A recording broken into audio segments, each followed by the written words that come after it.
ರಾಯಭಾಗ್ ಲೋಕಾನುಭವ ಹಾಗೂ ಜೀವನಾನುಭವಗಳಿಗೆ ಉತ್ತಮ ಕಾವ್ಯ ಸಂಸ್ಕಾರ ಕೊಟ್ಟರೆ ಅದ್ಭುತ ಚುಟುಕುಗಳು ಹೊರಹೊಮ್ಮಲು ಸಾಧ್ಯ ಎಂದು ಹಿರಿಯ ಕವಿ ಪ್ರೊಫೆಸರ್ ಶಿವಾನಂದ ಬೆಳ್ಕೊಡ ಅಭಿಪ್ರಾಯಪಟ್ಟರು.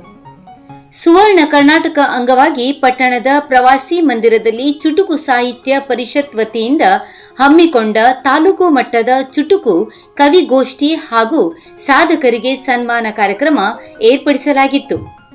ಸಸಿಗೆ ನೀರುಣಿಸುವ ಮೂಲಕ ಕವಿಗೋಷ್ಠಿಗೆ ಚಾಲನೆ ನೀಡಿದರು. ತಾಲೂಕಿನ ಹಲವಾರು ಗ್ರಾಮಗಳಿಂದ ಆಗಮಿಸಿದ 35ಕ್ಕಿಂತ ಹೆಚ್ಚು ಹಿರಿಕಿರಿಯ ಕವಿಗಳು ತಮ್ಮ ತಮ್ಮ ಸ್ವರಚಿತ ಚುಟುಕು ಕವನಗಳು ವಾಚಿಸಿದರು.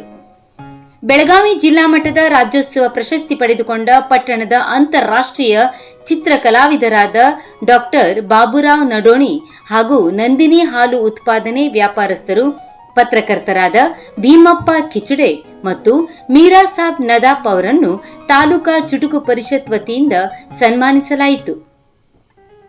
ಕನ್ನಡ ಪ್ರಾಧ್ಯಾಪಕರು, ಪತ್ರಕರ್ತ, ಸಾಹಿತಿ ಡಾಕ್ಟರ್ ಜಯವೀರ್ ಎಕೆ ಮಾತನಾಡಿದರು. ಭಾಗವಹಿಸಿದ್ದೆಲ್ಲ ಕವಿಮನಗಳಿಗೆ ಪ್ರಮಾಣ ಪತ್ರ ನೀಡಿ ಗೌರವಿಸಲಾಯಿತು. ಇದೇ ಸಮಯದಲ್ಲಿ ನೂತನ ಪಟ್ಟಣ ಪಂಚಾಯಿತಿ ಅಧ್ಯಕ್ಷರಾದ ಹಾಗೂ ಕರವೇ ಅಧ್ಯಕ್ಷರು ಅಪ್ಪಟ ಕನ್ನಡದ ಕಟ್ಟಾಳು ಶ್ರೀ ಅಶೋಕ್ ಅಂಗಡಿ, ಮುಖನಾಯಕ ಮಾಸಪತ್ರಿಕೆಯ ಪ್ರಧಾನ ಸಂಪಾದಕರು, ಹಿರಿಯ ಸಾಹಿತಿಗಳಾದ ಕುಮಾರ್ ಅವಳೆ, ಪ್ರೊಫೆಸರ್ ಪಿ.ಬಿ. ಮನ್ಯಾಳ್, ಶ್ರೀ ಬಸವರಾಜ್ ಕುಂದರ್ಗಿ, ರಾಜೇಂದ್ರ ಕಾಂಬಳೆ, ಸಾಹಿತಿಗಳು, ವಕೀಲರಾದ ಸಾಗರ್ ಝಂಡೇನವರ್, ಜೆಡಿ ಕವಿ ಜ್ಯೋತ್ಯಪ್ಪ ರುಪ್ಪಾಳೆ, ಸಾಹಿತಿಗಳು, ಲೇಖಕರು, ಪ್ರಕಾಶಕರು, ಶಿಕ್ಷಕರಾದ ಶ್ರೀ ಎಂ.ಕೆ. ಶೇಖ್, ಜಾನಪದ ಸಾಹಿತಿಗಳಾದ ಅಮರ್ ಕಾಂಬ್ಳೆ, ಎಂ.ಎಂ. ಪಾಟೀಲ್, ಶ್ರೀ ನಿಶಾನೆ ಮಠ್ ಹಾಗೂ ಕವಿಮನಗಳು ಉಪಸ್ಥಿತರಿದ್ದರು. ವರದಿ ಅಮರೇನ್ ಕಾಂಬ್ಳೆ, ರಾಯಭಾಗ್, ಅಮರವಾಹಿನಿ, ಕನ್ನಡ ನ್ಯೂಸ್. ಆಧುನಿಕ ಸಾಹಿತ್ಯದ ಚುಟುಕು ಕೃಷಿ ನಾವು ಮಾಡ್ತಾ ಇದ್ದೀವಿ. ಚುಟುಕು ನೀವೆಲ್ಲ ಓದಿರಿ. ಚುಟುಕು ಕೆಲವೊಂದು ಏನಾಗೈತಿ, ರಸ ಇದ್ದು, ಕೆಲವು ಚುಟುಕುಗಳಲ್ಲಿ ರಸ ಇದ್ದು, ಕೆಲವು ಚುಟುಕುಗಳಲ್ಲಿ ಚೇಳಿನ ಪಂಡೆಯನ್ನು ಚುಚ್ಚುವಂತ ಒಂದು ವಸ್ತುವನ್ನು ಇಟ್ಟುಕೊಂಡು ಚುಟುಕು ಬರೆದ್ರಿ.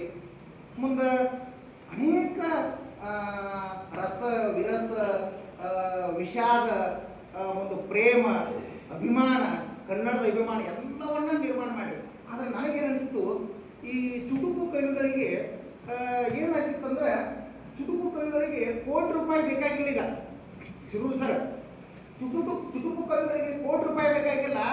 ಅವರಿಗೆ ಬೇಕಾಗಿದೆ ಇಂತಹ ಕಾರ್ಯಕ್ರಮದ ಮೂಲಕ ಬಂಗಾರದ ಪ್ರೋತ್ಸಾಹದ ಒಂದು ವಾತಾವರಣ, ಬಂಗಾರದ ಅವಕಾಶ, ಇದೊಂದು ಸುವರ್ಣ ಅವಕಾಶ ನೋಡ್ರಿ. ಸುವರ್ಣ ಕರ್ನಾಟಕದೊಳಗೆ ನಿಮಗೆ ಸುವರ್ಣ ಅವಕಾಶವನ್ನು ಕೊಟ್ಟವರು ಆತ್ಮೀಯರೇ.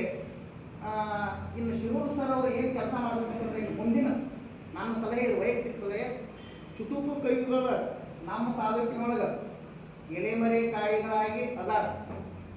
ನಮ್ಮ ತಾಲೂಕಿನಾಗ 54 ಹಳ್ಳಿ, ಆದ್ರೆ ಅನೇಕ ಕವಿಗಳು, ದೊಡ್ಡ ದೊಡ್ಡ ಕವಿಗಳು, ನಮ್ಮ ಬೆಳಕೊಡ ಸರ್ ಅಂತ ಕವಿಗಳು ಆಯ್ತು ಇನ್ನೂ ಅದಾರ.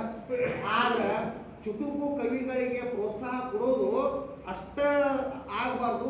ಈ ಚುಟುಕು ಕವಿಗಳು ಇನ್ನೂ ನಮ್ಮ ಕನ್ನಡ ಸಾಹಿತ್ಯ ಲೋಕದೊಳಗೆ ಕಂಗೊಳಿಸಬೇಕಾಗಿತ್ತಂದ್ರೆ, ಮೊಟ್ಟ ಮೊದಲು ನೀವು ಮುಂದೆ ಕಾರ್ಯಕ್ರಮ ಏನು ತಗೋಬೇಕಂತಂದ್ರೆ